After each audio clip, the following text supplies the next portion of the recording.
مجھ سے ایک گناہ ہو گیا ہے ڈاکٹر صاحب، اس نے روتے ہوئے اپنا چہرہ دونوں ہاتھوں سے رگڑتے ہوئے کہا۔ ڈاکٹر صاحب نے کچھ نہیں کہا، وہ صرف اسے دیکھتے رہے تھے۔ چند لمحوں بعد انہوں نے کہا، مجھے مت بتانا سالار۔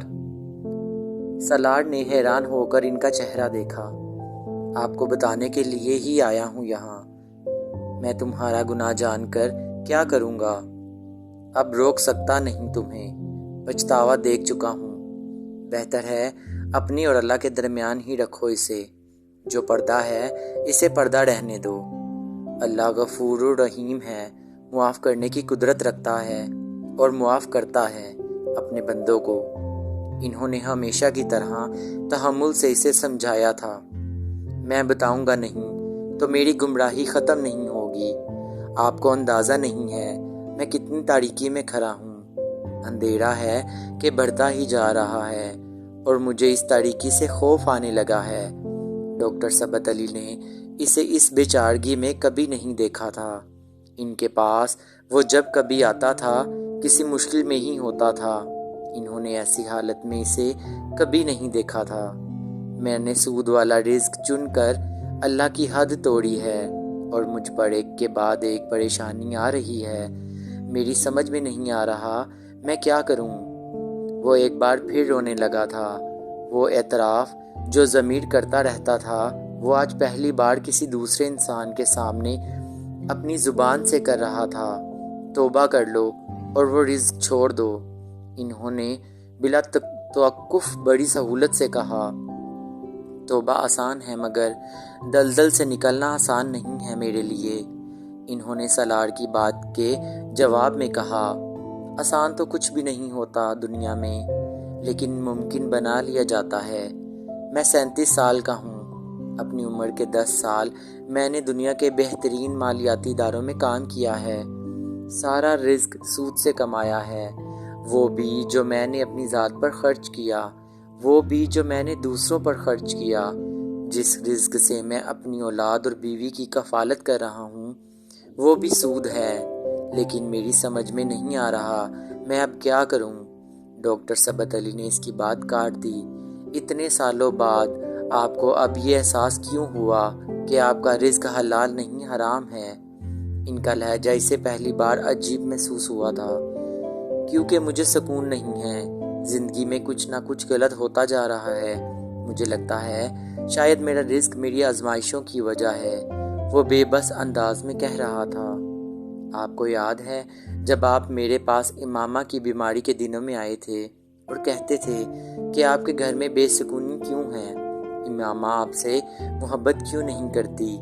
آپ نے اس کے لیے دنیا کی ہر نعمت کا انبار لگا دیا ہے، اس پر احسانوں کی حد کر دی ہے، پھر بھی وہ آپ سے التفات کیوں نہیں رکھتی؟ بے رخی کیوں برتتی ہے؟ ناشکری کیوں ہے؟ احسان کو کیوں نہیں مانتی؟ وہ ڈاکٹر ثبت علی کا چہرہ دیکھنے لگا۔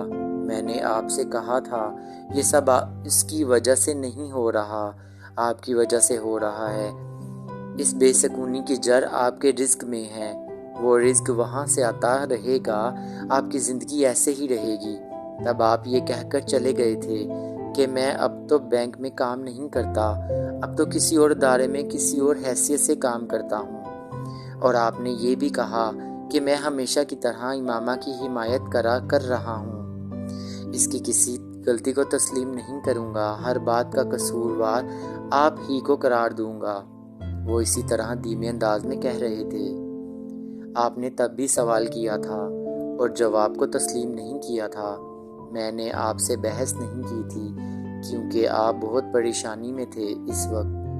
میں آپ کو مزید پریشان نہیں کرنا چاہتا، لیکن جو جواب میں نے تب آپ کو دیا تھا آج بھی وہی دے رہا ہوں۔ اور مجھے خوشی ہے آج آپ سوال کرنے میں میرے پاس نہیں آئے، حل ڈھونڈنے آئے ہیں۔ وہ مسکرائے اور چند لمحوں کے لیے خاموش ہوئے، پھر انہوں نے دوبارہ بات شروع کی۔ آپ جس کاروبار سے منسلک رہے وہ کروڑوں لوگوں کے گھروں اور زندگیوں میں بے سکونی اور تباہی لاتا ہے، پھر یہ کیسے ہوتا ہے کہ وہ بے سکونی اور بے برکتی آپ کے دروازے پر دستک نہ آتی؟ دستک دینے نہ آتی۔ اللہ اپنی حدوں کو توڑنے والوں کو پسند نہیں کرتا، وہ مسلمان ہو یا کافر۔ سالار نے نہ چاہتے ہوئے بھی انہیں ٹوک دیا۔ ڈاکٹر صاحب، مجھے اب امامہ سے کوئی شکایت نہیں ہے، وہ میری زندگی میں پریشانی اور بے سکونی کا باعث نہیں رہی، مجھے گھر کی طرف سے سکون ہے۔ اس بار ڈاکٹر صاحب نے اس کی بات کاٹ دی، کیونکہ امامہ کے لیے آپ کے التفات کا وہ عالم نہیں رہا جو اس وقت تھا جب امامہ آپ کی زندگی میں شامل ہوئی تھی۔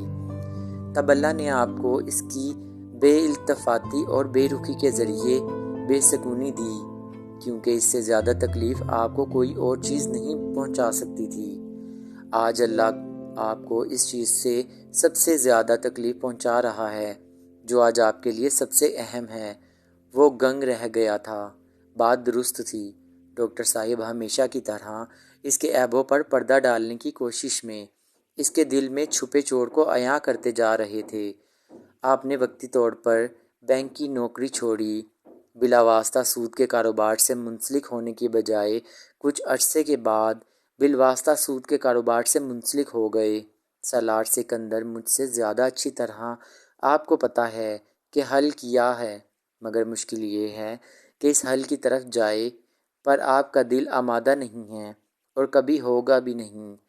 آپ ٹھیک کہتے ہیں، آپ نے جو کچھ بھی کہا ہے وہ ٹھیک ہے، لیکن میری سمجھ میں واقعی نہیں آ رہا کہ میں کیا کروں۔